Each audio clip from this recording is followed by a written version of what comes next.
ಚೆನ್ನಾಗಿದ್ದೀರಿ ಅಂತ ಅಂದ್ಕೊಳ್ತೀನಿ. ನಾನು ಇವತ್ತೊಂದು ಒಳ್ಳೆಯ ವಿಷಯ ನಿಮ್ಮ ಜೊತೆ ಶೇರ್ ಮಾಡ್ಕೊಳ್ಳೋಣ ಅಂತ ಹೇಳಿಬಿಟ್ಟು ಬಂದಿದ್ದೀನಿ.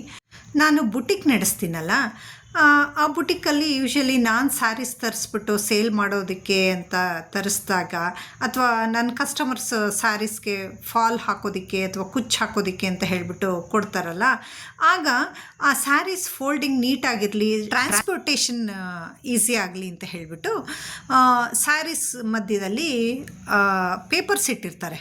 ಯೂಶ್ವಲಿ ಕಾಟನ್ ಸ್ಯಾರೀಸ್ ಮತ್ತು ಸಿಲ್ಕ್ ಸ್ಯಾರೀಸ್, ಸೆಮಿ ಸಿಲ್ಕ್ ಸ್ಯಾರೀಸ್ಗೆ ಪೇಪರ್ಸ್ ಇಟ್ಟಿರ್ತಾರೆ. ಆ ಪೇಪರ್ಸ್ನ ನಾನು ಹೇಗೆ ಯೂಸ್ ಮಾಡ್ಕೊಳ್ತೀನಿ ಅಂತ ಹೇಳ್ತೀನಿ. ಕೆಲವೊಂದು ಸ್ಯಾರೀಸಲ್ಲಿ ತುಂಬ ತಿನ್ನಾಗಿರೋ ಪೇಪರ್ ಇಟ್ಟಿರ್ತಾರೆ, ಇನ್ನು ಕೆಲವೊಂದು ಸ್ಯಾರೀಸಲ್ಲಿ ತಿಕ್ಕಾಗಿರೋ ಪೇಪರ್ ಇಟ್ಟಿರ್ತಾರೆ. ನೋಡಿ, ಈ ಸ್ಯಾರಿನಲ್ಲಿ ಈ ತಿಕ್ಕಾಗಿದೆ, ಇದು ತುಂಬ ಚೆನ್ನಾಗಿದೆ ಕ್ವಾಲಿಟಿ. ಇದು ಬಟರ್ ಪೇಪರ್ ಇಟ್ಟಿದ್ದಾರೆ. ಬಟರ್ ಪೇಪರಲ್ಲಿ ತುಂಬ ಡಿಫ್ರೆಂಟ್ ವೆರೈಟೀಸ್ ಬರುತ್ತೆ. ಮತ್ತು ಈ ಕಲರಲ್ಲಿ ಬರುತ್ತೆ, ವೈಟಲ್ಲಿ ಯೂಶ್ವಲಿ ವೈಟಲ್ಲಿ ಬರುತ್ತೆ, ಇದು ಕೆಲವು ಸರಿ ಈ ಕಲರ್ ಕೂಡ ಬರುತ್ತೆ. ಬಟರ್ ಪೇಪರ್ ಹಾಕಿದಷ್ಟು ತುಂಬ ನೀಟಾಗಿರುತ್ತೆ, ಲುಕ್ ವೈಸ್ ಕೂಡ ತುಂಬ ಚೆನ್ನಾಗಿ ಅನ್ನಿಸ್ತಾ ಇರುತ್ತೆ. ನಾನು ಆ ಪೇಪರ್ಸ್ ಎಲ್ಲ ವೇಸ್ಟ್ ಮಾಡೋದಿಲ್ಲ, ತೆಗೆದು ಇಟ್ಕೊಳ್ತೀನಿ. ಏನಕ್ಕಪ್ಪ ಅಂತ ಹೇಳಿದ್ರೆ, ತುಂಬ ಸಾಫ್ಟ್ ಆಗಿರುತ್ತೆ ಅಥವಾ ತುಂಬ ಥಿನ್ನಾಗಿರುತ್ತೆ, ಆ ಪೇಪರ್ನೆಲ್ಲ ಯೂಸ್ ಮಾಡೋದಕ್ಕೆ ಆಗೋದಿಲ್ಲ. ಆದರೆ ಸ್ವಲ್ಪ ಥಿಕ್ಕಾಗಿ ಒಂದು ಸೈಡ್ ಗ್ಲೇಸಿ ಆಗಿರುತ್ತೆ, ಒಂದು ಸೈಡ್ ಮಾಮೂಲಿ ಆಗಿರುತ್ತೆ, ಆ ಥರ ಬಟರ್ ಪೇಪರ್ ಕೊಟ್ಟಿರ್ತಾರೆ. ನಾನು ಅದನ್ನು ಯೂಸ್ ಮಾಡ್ಕೊಳ್ತೀನಿ. ಇದು ಏನಪ್ಪ ಅಂತ ಹೇಳಿದ್ರೆ ಪರಿಸರಕ್ಕೂ ಕೂಡ ತುಂಬ ಯೂಸ್ಫುಲ್ ಆಗಿರುತ್ತೆ. ಮತ್ತು ಈ ಪೇಪರ್ಸ್ ಎಲ್ಲ ಮಾಡೋದಕ್ಕೆ ಅಂತ ಹೇಳಿಬಿಟ್ಟು ಮರಗಳನ್ನು ಕಟ್ ಮಾಡ್ತಾರೆ.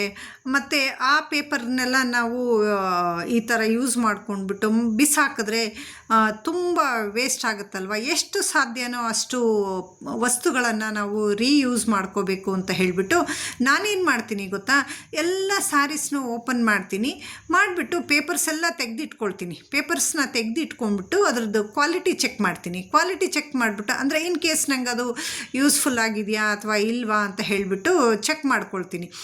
ತೆಳು ಪೇಪರ್ ಇರುತ್ತೆ ಕೆಲವೊಂದು ಸ್ಯಾರೀಸಲ್ಲಿ, ಅದನ್ನು ನಾನು ಒಂದು ಸೈಜಲ್ಲಿ ನೀಟಾಗಿ ಕಟ್ ಮಾಡಿ ಜೋಡಿಸಿ ಇಟ್ಕೊಳ್ತೀನಿ. ಹಾಗೆ ಟ್ರಾವೆಲ್ ಮಾಡುವಾಗ ಆ ಪೇಪರ್ನ ತಗೊಂಡು ಹೋಗ್ತೀನಿ. ಏನಕ್ಕಪ್ಪ ಅಂತ ಹೇಳಿದ್ರೆ, ಇದನ್ನೇ ನಾನು ಟಿಶ್ಯೂ ಪೇಪರಾಗಿ ಯೂಸ್ ಮಾಡ್ತೀನಿ. ಮತ್ತೊಂದು ಸರಿ ನಾನು ಟಿಶ್ಯೂ ಪೇಪರ್ ತೊಗೊಳ್ಳೋದಿಲ್ಲ. ಹಾಗೆ ತಿಕ್ಕಾಗಿರುತ್ತೆ, ಒಂದು ಸೈಡ್ ಗ್ಲೇಸಿ ಆಗಿರುತ್ತಲ್ಲ, ಆ ಪೇಪರನ್ನು ನಾನು ಟ್ರೇಸ್ ಮಾಡೋದಕ್ಕೆ ಯೂಸ್ ಮಾಡ್ತೀನಿ. ಟ್ರೇಸ್ ಮಾಡ್ಕೊಂಡ್ಬಿಟ್ಟು ಕಾರ್ಬನ್ ಶೀಟ್ ಇಟ್ಬಿಟ್ಟು ಬಟ್ಟೆ ಮೇಲೆ ಮತ್ತೆ ಅದನ್ನು ನಾನು ಟ್ರೇಸ್ ಮಾಡ್ತೀನಿ. ಎಂಬ್ರಾಯ್ಡ್ರಿ ಮಾಡೋದಕ್ಕೆ ನನಗೆ ತುಂಬ ಉಪಯೋಗ ಆಗುತ್ತೆ. ಈ ಪೇಪರನ್ನು ಈ ಥರ ನಾವು ರೀಯೂಸ್ ಮಾಡೋದ್ರಿಂದ ನಮಗೂ ಕೂಡ ಹಣ ಉಳಿತಾಯ ಆಗತ್ತೆ. ಹಾಗೆ ಮರಗಳನ್ನು ಕಡಿದ್ಬಿಟ್ಟು ಪೇಪರ್ ತಯಾರಿಸ್ಕೋತೀವಲ್ಲ, ಅಲ್ಲೂ ಸಹ ಸಾಕಷ್ಟು ಉಳಿತಾಯ ಆಗುತ್ತೆ. ಪೊಲ್ಯೂಷನ್ ಕೂಡ ಕಂಟ್ರೋಲ್ ಆಗುತ್ತೆ. ನನ್ನ ಇವತ್ತಿನ ಈ ಟಿಪ್ಸ್ ನಿಮಗೆ ಏನು ಅನ್ನಿಸ್ತು ಅಂತ ಹೇಳಿಬಿಟ್ಟು ನನಗೆ ಕಮೆಂಟ್ ಸೆಕ್ಷನಲ್ಲಿ ಕಮೆಂಟ್ ಮಾಡಿ ತಿಳಿಸಿ. ಮತ್ತೊಂದು ವಿಡಿಯೋ ಜೊತೆ ನಿಮ್ಮೆಲ್ರಿಗೂ ನಾನು ಮತ್ತೆ ಸಿಗ್ತೀನಿ. Thank you for watching. Bye, see you.